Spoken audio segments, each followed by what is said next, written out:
संसद का मानसून सत्र चल रहा है और पूरा विपक्ष मांग कर रहा है कि गृह मंत्री अमित शाह सदन में आए और जंतर मंतर पर युवाओं के ऊपर जो पैलेट गन दागे गए, जो लाठी चार्ज किया गया, जो आंसू गैस के गोले छोड़े गए, उन सब पर अपना जवाब दे।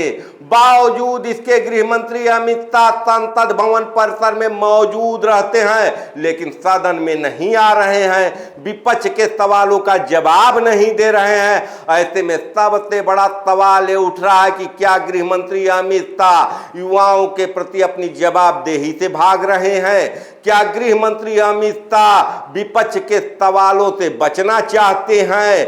क्या गृह मंत्री अमित शाह के हौसले शिक्षा मंत्री धर्मेंद्र प्रधान के इस्तीफे के बाद पस्त हो चुके हैं? या गृह मंत्री अमित शाह, जिनको हम हिंदुस्तान के सियासत का चाणक्य भी मानते हैं, कोई बड़ी लकीर खींच रहे हैं, एक ऐसी लकीर खींच रहे हैं जो लकीर पूरे विपक्ष को ही फकीर बना दे, पूरे विपक्ष के सियासत का बोरिया बिस्तर बांध दे। आज के वीडियो में मैं इन सब बातों पर चर्चा करने जा रहा हूं। नमस्कार, मैं पंकज कुमार।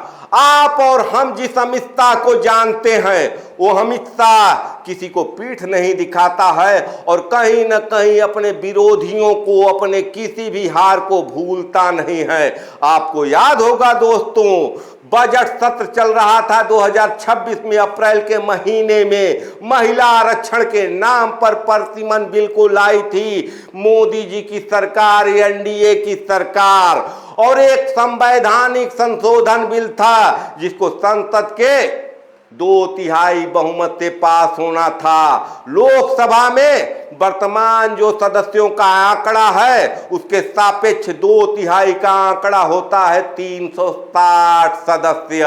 और निश्चित रूप से बजट सत्र में बिल जब गिरा था तब एनडीए सरकार के समर्थन में वोट पड़े थे 296।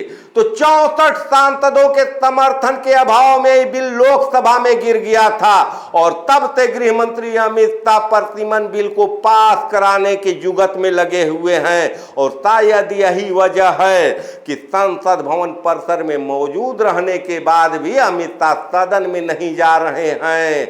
निश्चित रूप से जो 64 सदस्यों की संख्या कम रह गई थी उसकी पूर्ति कर रहे हैं।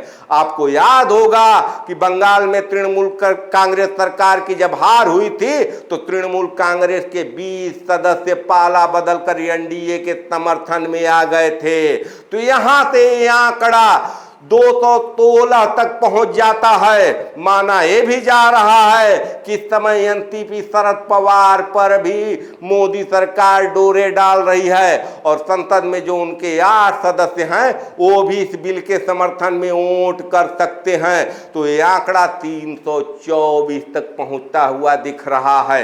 इसके बाद ये भी कहा जा रहा है कि द्रमुक स्टालिन की पार्टी, जो कभी ये इंडिया गठबंधन के साथ रहा करती थी, लेकिन अब राहुल गांधी पाला बदल चुके हैं। और निश्चित रूप से तमिलनाडु में द्रमुक की हार के बाद द्रमुक की भी सियासत नए सिरे से चल रही है।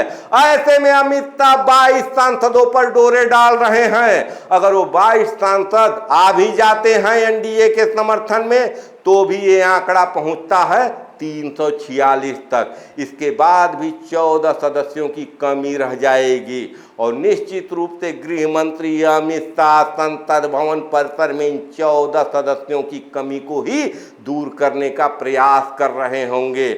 आपको पता होगा कि गृह मंत्री अमित शाह अपने राजनैतिक विरोधियों को कहीं का नहीं छोड़ते हैं और निश्चित रूप से प्रतिमन बिल पास होने के बाद इस पूरे देश में एक छत्र भारतीय जनता पार्टी का राज होने वाला है।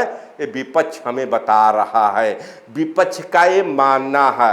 ऐसे में क्या गृह मंत्री अमित शाह जो विपक्ष का मानना है उसको सच साबित करने पर तुले हुए हैं?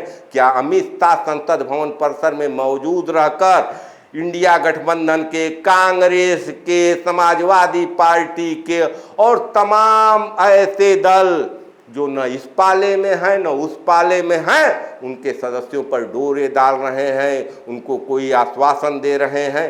क्या इसी जुगाड़ में लगे हुए हैं? आपका भी ये मानना होगा, हम भी ये मानते हैं कि अमित शाह संसद भवन परिसर में खाली तो नहीं बैठे होंगे, कुछ न कुछ तो कर ही रहे होंगे। आपको देखना होगा कि क्या सोमवार को संसद में प्रतिमन बिल आएगा, इस पर निगाह लगाकर रखिए। और निश्चित रूप से बिल आएगा तो अमित शाह का कोई मास्टर स्ट्रोक होगा, विपक्ष के ऊपर हथौड़ा होगा, और विपक्ष के ऊपर ये हथौड़ा अगर चलेगा तो हो सकता है कि पूरा विपक्ष धाराशाही हो जाए।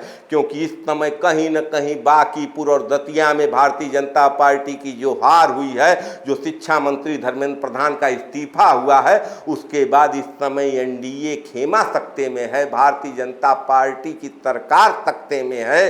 युवाओं के प्रोटेस्ट ने सरकार को और भी खतरे में डाल दिया है। ऐसे में सरकार चाहती है कि एक ऐसी लंबी लकीर खींच दिया जाए जिस लकीर को पार करना न युवाओं के प्रोटेस्ट के बूते की बात हो, न विपक्ष की एकता के बूते की बात हो। आपको इन सब बारे में क्या लगता है? क्या आपको लगता है कि अमित शाह विपक्ष के सवालों का जवाब देंगे, विपक्ष पर एक तगड़ा वार करेंगे? अपने राय विचार कमेंट कर जरूर बताएं। देखते रहिए खबरों के खिलाड़ी। धन्यवाद।